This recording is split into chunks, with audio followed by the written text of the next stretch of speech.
The shir is being given L'Zecha Nishmas Rachaleya Bas Rav Chaim Tzvi. We are at the third Mizmor of Hallel, which is the Mizmor of Kuf Tes Vav. And as we know, this particular Mizmor is one of the Mizmorim which is omitted when the Hallel Shalom is not said. When only Chatzei Hallel is said, this particular Mizmor is omitted.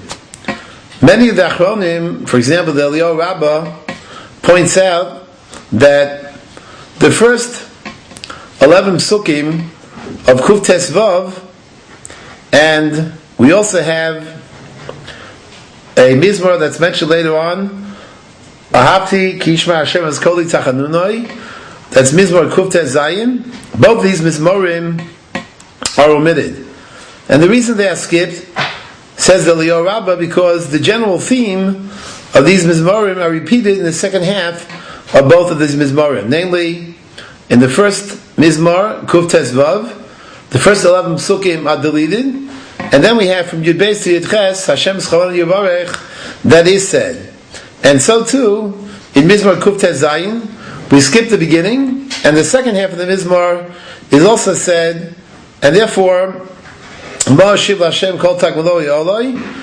fact that we omitted, that we deleted that particular Mizmor is not considered to be a significant omission, since the essential theme is already being articulated. That's the position of the Eliyahu Rabbah.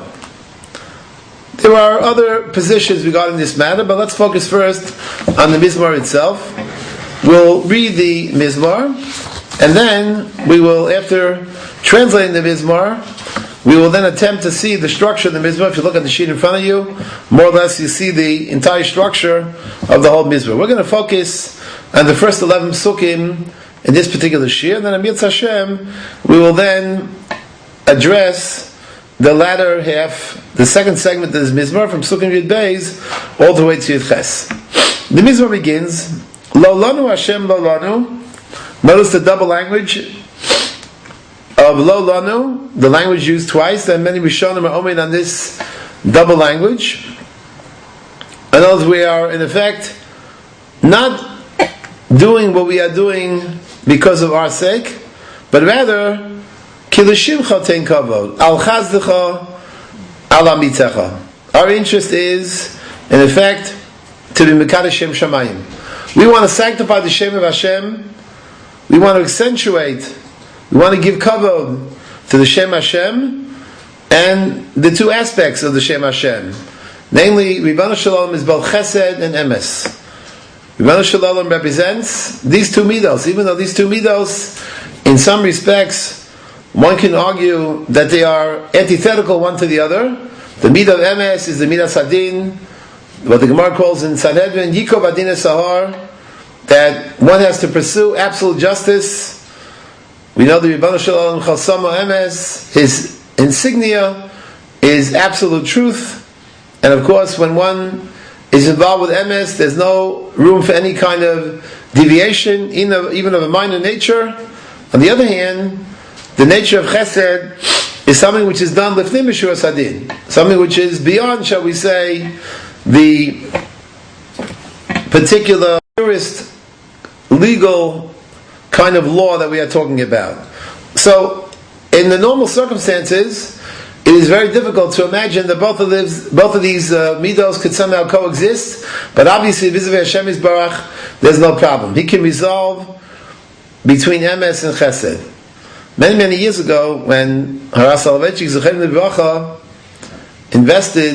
was at the investiture of a very well-known Rav, Harav Wurzberger, Zechem Livracha, so he pointed this out. He noted that a Rav really has to possess these two midos.